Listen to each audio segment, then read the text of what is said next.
my name is Alex Joseph. I'm the managing editor of Hue magazine, and I am pleased to present the next installment of FIT Talks to you. FIT Talks is the oral history program of the Fashion Institute of Technology, SUNY, in New York, New York.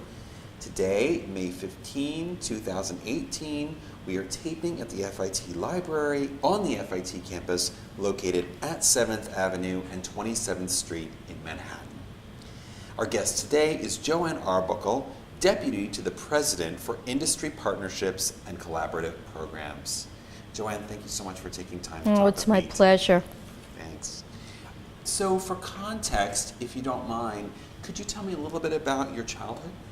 Yes.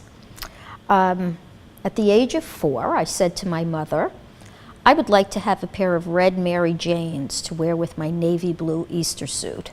And my mother said, they don't make Mary Janes in red. And I said, but they have to be red, and they have to be the color of cherries and not tomatoes. And that was the beginning. And so I really went on to begin designing because I just never could find what I was looking for. So I started to sew. I had an aunt who worked in the garment industry for a high-end evening wear company, and she brought me beautiful fabrics. And then before you knew it, I found 40th Street right here in Manhattan, and I would take the bus into the city and shop for fabrics. And I remember when I interviewed at FIT, I brought a suitcase filled with clothes. So I didn't bring a portfolio. I actually brought garments that I had designed and made. And so I was a student here. Did you grow up in Brooklyn? I grew up in New Jersey, Wow. and I actually grew up in Union City, which is known as at that time it was known as the embroidery capital of the world. So I commuted to FIT. Okay. And I went into the industry. I began in intimate apparel because in the days I attended FIT, people were getting married, barefoot in the park. The evening wear industry was not thriving. And at the time, it seemed like the next best sort of area next to evening wear. I quickly moved into a creative director position.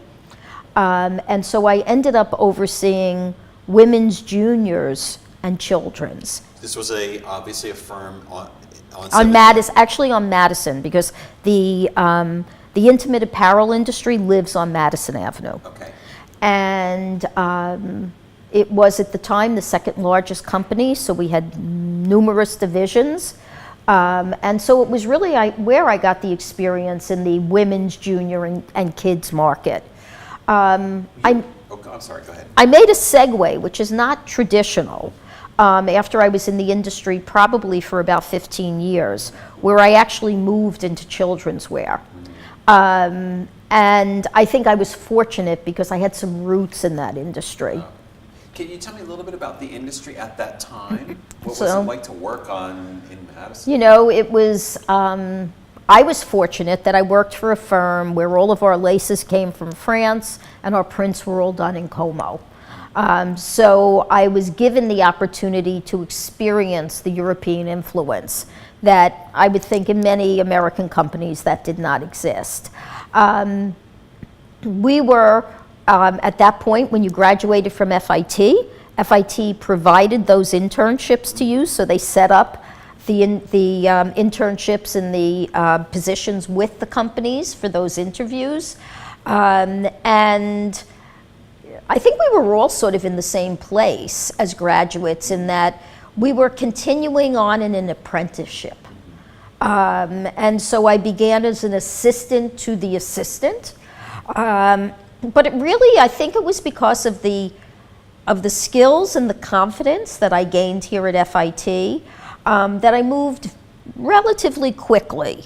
And so before you knew it, I was a design director. And I had a staff that worked for me, so I had associate designers and assistant designers. And as I shared, I then made the unusual move into children's wear, which was just fun and new, and I really loved. I was in the children's wear industry when I began teaching at FIT as an adjunct. Then I guess, yes, I began my own company where I did freelance work not only in children's wear, but I used to do the entire catalog for a company by the name of Royal Silk. Wow, tell me about that. So you had your own firm, it was Right. The name of my company was Design Integrity. And so it was wonderful. It gave me the flexibility to sort of move into different companies, to sort of work permalance, which is more common today, less common back then. So I would sign on for periods of time as opposed to just one specific design project. Interesting. Now, did you often hear what we tell designers is that they need to try to understand the business aspect? Oh my goodness. Well, yes, you absolutely need to understand the business aspect to have your own business. But it was critical in the world of permalance. And certainly when I began at Royal Silk, I really took that position because I was very interested in being more engaged in Asia. And so all of the production at Royal Silk was India and China and Hong Kong. Was this the children's wear company? No. So I owned Design Integrity. Right.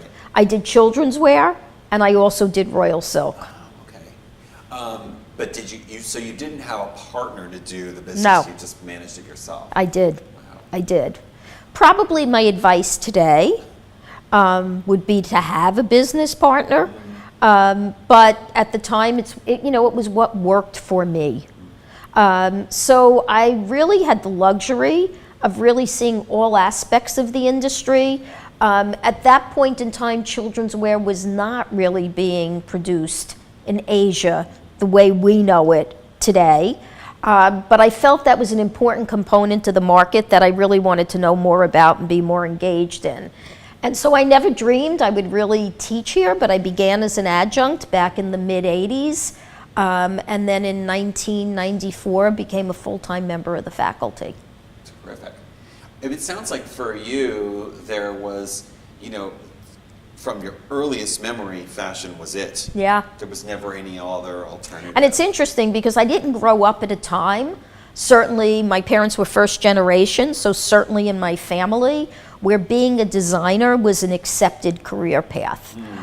So it was all very new to them, and quite a leap of faith on my part. What do you think they expected? Because you did have an aunt in the industry? I did, but they, at that time I think there was an expectation that I would probably teach until I met someone, got married, and never worked again. Oh, you showed them. I did. I did. What was the culture of 7th Avenue like? 7th was very different, and I lived on Madison. Right, sorry. But it's a great point to raise because, if you're on Madison Avenue or if you're in children's wear, you're not going to be a household name. While I had an amazing career and was very successful, it's just neither of those industries are industries where you become the next great Calvin. And so you need to be okay with that. That cannot be one of your aspirations. You need to be excited about the fact that you're seeing your things in a store or in a catalog, and while it may not say your name, you know it's yours. It would say integrity. Well, actually, I worked for others. Oh, I see. So it would say whatever the company was that I was working for. I understand. So can you talk a little bit about what it was like to research fabrics from Asia? What was that? Well, it was an amazing experience, and I will tell you, I will never forget the colors. The colors and the people were just so beautiful. But it was also very different. And at that time, certainly your education at FIT did not prepare you for the cultural differences as we do now. So it was sort of learn on the job. And so you had to be very sensitive to those cultural differences. So of course the fabrics were beautiful, the colors were beautiful, but really it was learning to deal with the business piece of working in Asia, that was the learning curve. Did you travel much? I did. And in those days, that was different too. But again, I think a wonderful experience that I would not trade for anything, but not quite like traveling today. You had no communication. While you were there was no communication other than the fax machine. So it was very different. Yeah. Do you remember how, I know this is going back to before you, because you came here for an undergrad, but do you remember how you first learned about FIT? I do. I actually was enrolled at Pratt. My parents did not want me attending FIT because it was a 2-year school. And I was enrolled at Pratt, and at the 11th hour, and if I'm correct, I had already told FIT I wasn't coming. And at the 11th hour, I decided this was where I really wanted to be. And ended up coming here quite unexpectedly. And so I knew that to be a designer, and living in New York, at that time there were 3 schools to think about: Parsons, Pratt, and FIT. I gravitated, I think, a little more to Pratt because I felt it was a more fine arts-based school, and at the time I thought that was the experience I wanted, as well as a 4-year degree. And then I thought about it, and I decided that FIT really was a better fit, and I would earn my bachelor's degree after attending FIT. Right. Which you did, right? Which I did. You went to... I actually I earned my bachelor's at SUNY. Okay. And then once I began teaching at FIT, decided I really wanted to learn more about higher ed. And so I went to graduate school at NYU. When you first came here, do you recall what in your mind the difference was between what FIT stood for, essentially? I knew that FIT was very connected to the industry, and I felt my love of craft aligned with what FIT really was all about, their DNA. I mean, it was created by people who were in industry to be able to continue to provide the workforce for the industry. And so I felt there was a better alignment to FIT. Do you remember your first impressions when you came on campus? Oh, I do. The first thing I remember are the escalators. Which are the same today. And there are many things about the Feldman Center that are exactly the same. But it was, it was the joy of being in a studio and living all day what I had a slight taste of in high school. And I can also tell you that I always say FIT is where I work the hardest, but where I had the most fun. What were your classmates like? So, interesting. I was here during that period of time where we were really coming out of the 60s, so it was rather bohemian. All of my faculty had lofts in Soho because that's where, rent was cheap at the time. And it was a very small community. Mm-hmm. So we also had the luxury, quite frankly, of visiting faculty members' lofts and sort of engaging in the conversations about fashion. So I think it was that sort of small community that existed here in the fashion world that was really quite nice. So you left and you went into the industry, and you said that the college prepared you well for that. But then you came back. So tell me about how you were brought back to teach. So I happened to hire at the company I was at the daughter of one of my professors. And we discovered that she was the daughter of one of my professors. And we had lunch one day, the 3 of us.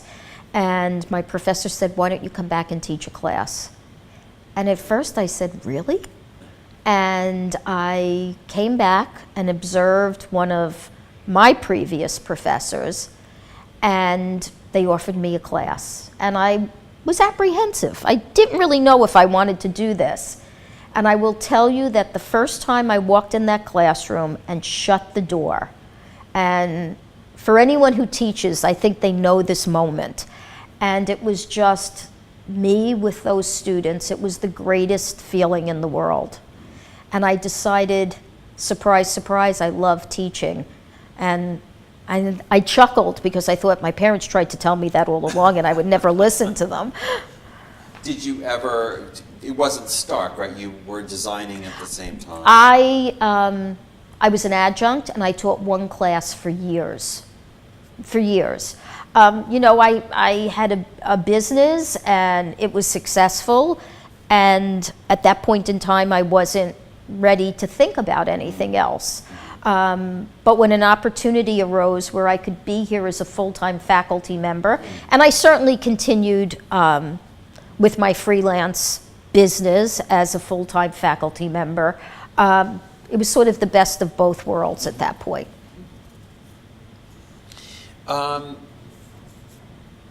So how do you think that the college changed over time? What were some of the... You know, sometimes I think about that, and I think what we've always held true to is we look to prepare leaders.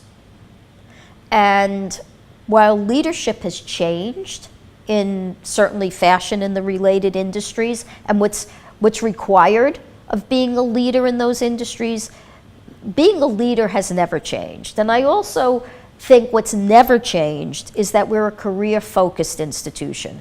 You know, back in the day, that was not the thing to be, certainly in the arts, right? You needed to find yourself, and the rest would fall into place. At FIT, there was always a focus on this will be the career. And so that hasn't changed. I think what has changed is how we look at that and how we see technology and innovation and what's required of our graduates to really be successful leaders. And so the college has moved in the directions it has needed to move to ensure we continue to do that.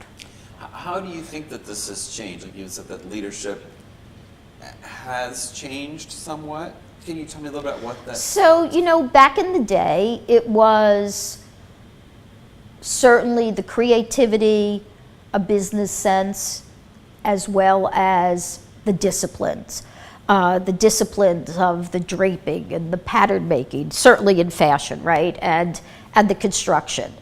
And then we realized CAD was a big piece of this.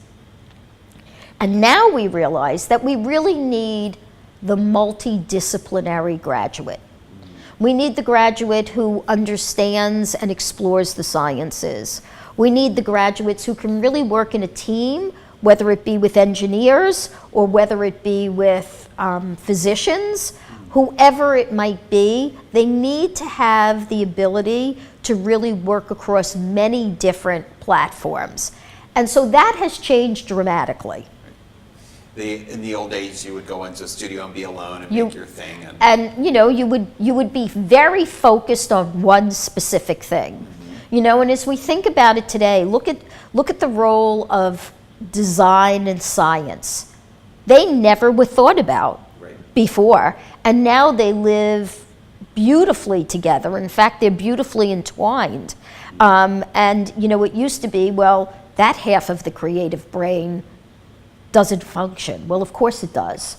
And we're seeing it more and more, that there really is that sort of blending of the sciences, the design, and the business. Well, you, in your role, are definitely in touch with scientific and other innovations. So I've been very fortunate, and certainly serving as the Dean of the School of Art and Design for over a decade, I had the opportunity to really explore where to move the departments and help support the faculty and students as they explored innovation.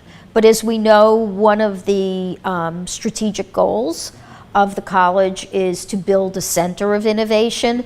And so in my role now as a deputy to the president, I've had the great opportunity of working closely with senior leadership here as we look to really expand FIT's opportunities in the world of partnerships and collaborations. So we have faculty, for instance, traveling to Fabrica this summer, and to work at at H Farm, which is an accelerator in Italy. We have. What is Fabrica? I'm sorry. Fabrica is a wonderful sort of gem tucked into the hills outside of Venice that is the Benetton company. Okay. And it's really about where projects that are focused on social responsibility emerge. And so we have 2 faculty traveling to Fabrica this summer with 6 FIT students to take our impactful language. Do you recall the impactful language initiative? To take that initiative global. Okay. So it's really forming these partnerships outside of FIT. We have students that will be collaborating with MIT engineering students this summer. Oh, wow. Can you talk a little bit about? Sure. Okay. So President Brown met last October with the president of MIT. And in their conversation, they decided that there was much synergy between our institutions. And through our relationship with AFOA, which is the Advanced Functional Fabrics of America, we were able to create a summer workshop where we thought it would be wonderful for FIT students to travel to Cambridge and spend a week at Cambridge, and then for the students at MIT to travel to FIT with those students and spend a week studying here. And so, again, I think we see engineering students working together with design students, and I'm confident that it's going to yield a really exciting beginning to a relationship. Have you? These are great projects. Have you? Do you also work on some of the new, like? Why am I not remembering the name of this project? I'm sorry. The new fabric that was developed. Oh, the alginate? Yes. Yes. So alginate really developed. Its roots began as an interdisciplinary grant that I awarded as dean. Right. And that was the BioDesign Challenge. And so alginates originated as one of the projects in BioDesign. And when they finished with the challenge and won, I might add, this national competition, Dr. Brown decided to support the group and provided some seed funding as well as space to continue their research. Well, as we know, they have gone on to do great things and win numerous awards. And so one of the roles I have played over the last year and a half is how do we identify some of these research opportunities? And working with the Vice President of Academic Affairs, how do we support the faculty and the students in continuing their research? And I think one of the things that as an institution we've been able to wrap our arms around is innovation is not about succeeding in the traditional way, right? Innovation is really about failure. And so you have to embrace the failure in order to be able to really develop something and invent something. And I think that's where we are right now as an institution. So today, as a matter of fact, the kiosk has opened in the Feldman lobby. And the kiosk is a way for FIT to share with the community as well as those visiting FIT some of the amazing innovative projects that are taking place. The kiosk will also share guest speakers that are coming to campus in regard to innovation.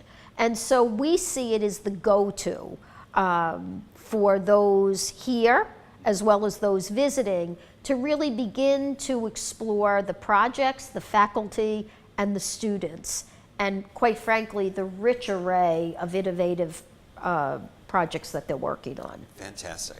I know you've also been really involved with the Infor Center. Yes. Can we discuss that a little bit? Tell me about your role and what some of the projects So are. Infor is, if you can think about innovation as one bubble, Infor is one of the arms that leads off of that bubble. And so Dr. Brown and Charles Phillips of Infor had the vision to bring those two entities together. And so what Infor is able to do is to work very closely with students and faculty and industry, again on projects that relate to technology, and of course when appropriate, Infor technology, but really in the broader sense. So this winter, for instance, Infor was very engaged with IBM and looking at artificial intelligence.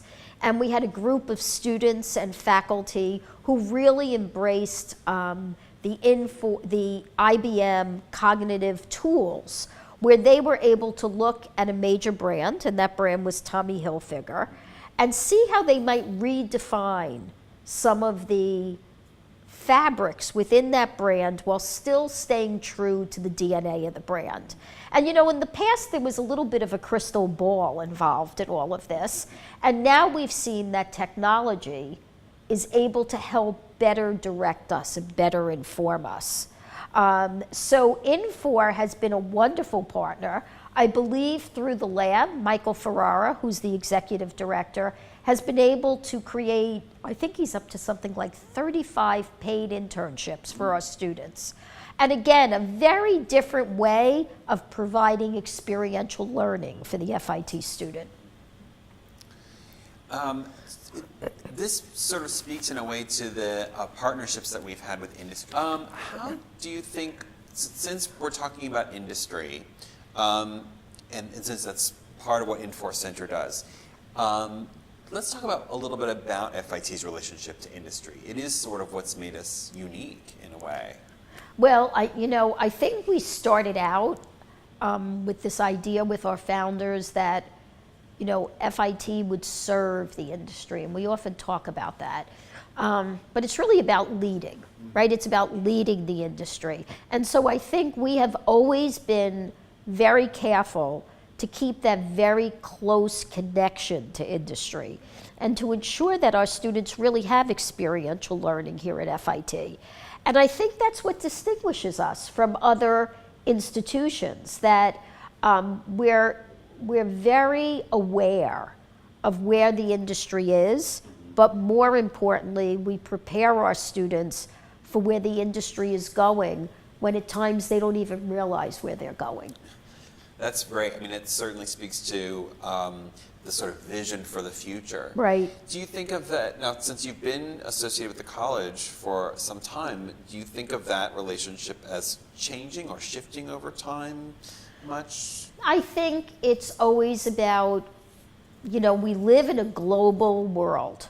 And certainly it's about understanding that global is right at our fingertips. It's not like when I initially began taking that trip to India. It isn't like that anymore. So how do we use the tools of technology to really be efficient and smart about living in a global world? How do we provide the opportunities to our students to live in that global world? And I certainly think that has changed over time, and we realize that. And I think we embrace it at FIT, which is critical to the success of our students. Definitely. So we're talking a lot about the future, and I wonder if we can reflect a little bit on some of the things that you've observed in the past, and maybe you can tell me about some of your favorite people at FIT over the years. Well, I think the first great moment for me was when I came back and became a member of the faculty, and here were the faculty that, I so admired, and now I'm their colleague. I mean, that is just so special. So I think one of the things that I've always loved is that our faculty are truly industry experts. They really do understand through experience every aspect of the industry. And so certainly that's one of the things I've always held really dear.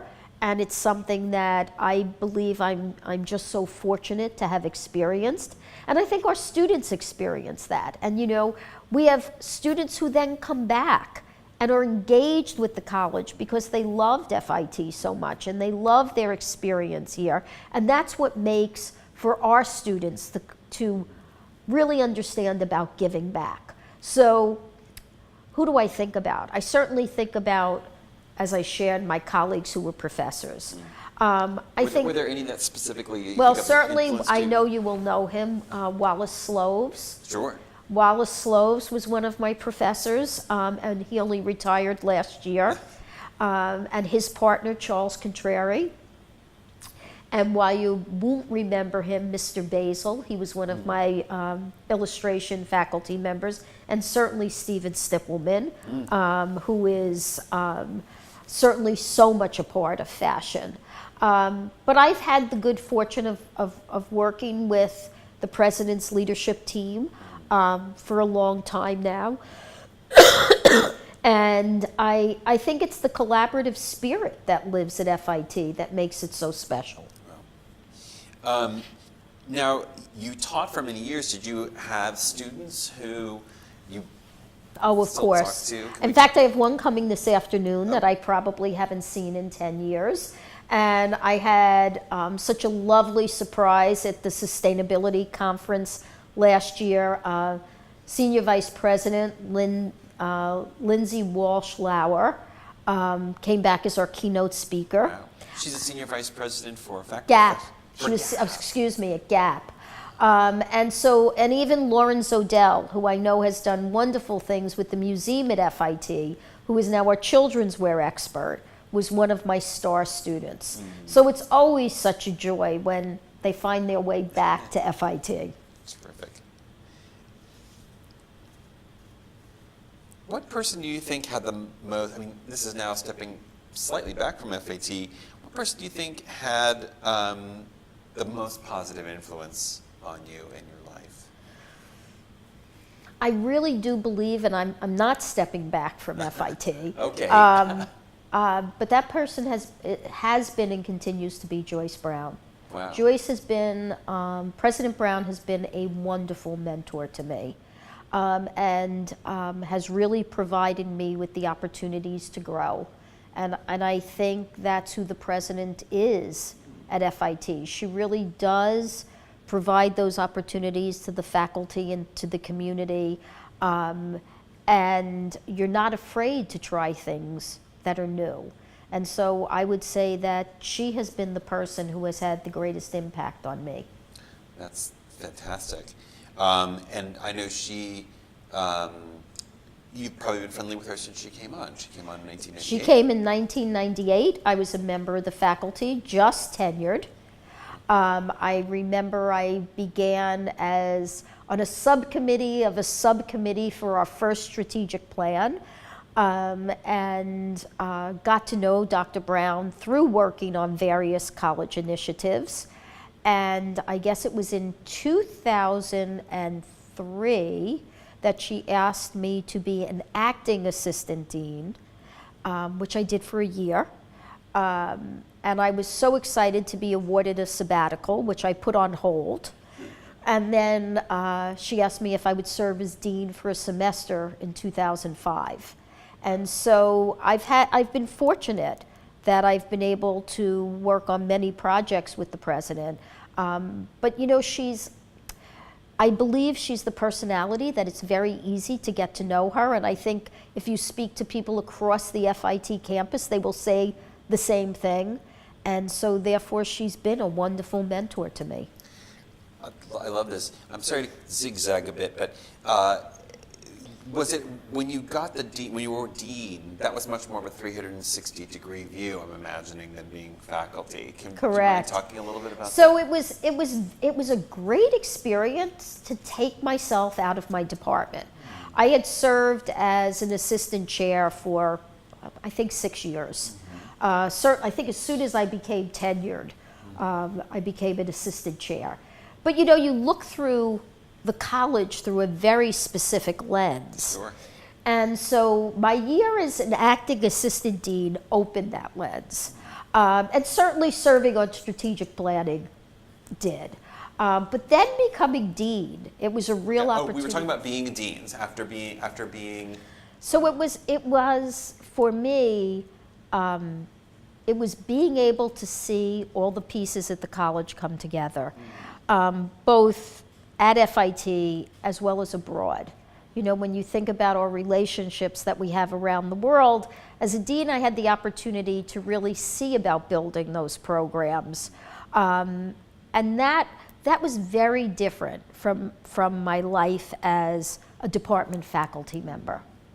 And so I'm proud of what our faculty achieved in the School of Art and Design during my tenure. I think we really were able to solidify who we were as a school, both on a national and international level.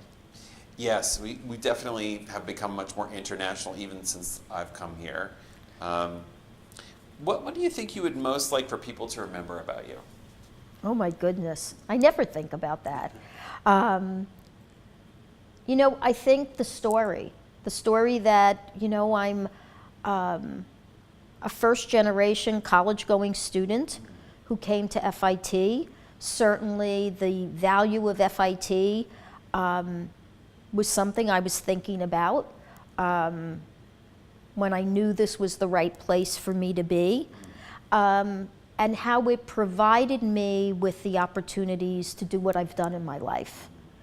And I think it's a story that probably resonates with several FIT students, and I think it's all about tenacity. You know, I was new, so new to the world of fashion. As I remember my mother said to me when I really insisted this was what I would do, she said, "But you're so quiet and shy, they will eat you alive."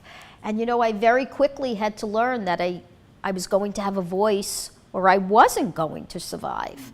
And I really believe FIT gave me those tools. So I think when we get back to your question of, you know, what I'd like to be remembered for, it was about coming here as that shy, inexperienced 17-year-old, and what this college provided to me in 2 years, and then, quite frankly, for the rest of my career. Wow. So, in a sense, an American dream story. Yes, yes. Are there any questions that you wish I had asked you that I did not? No, I love working with you. Okay. I've had the pleasure now for quite some time, so thank you for this opportunity. Oh, sure. Absolutely. Well, thanks also to Karen.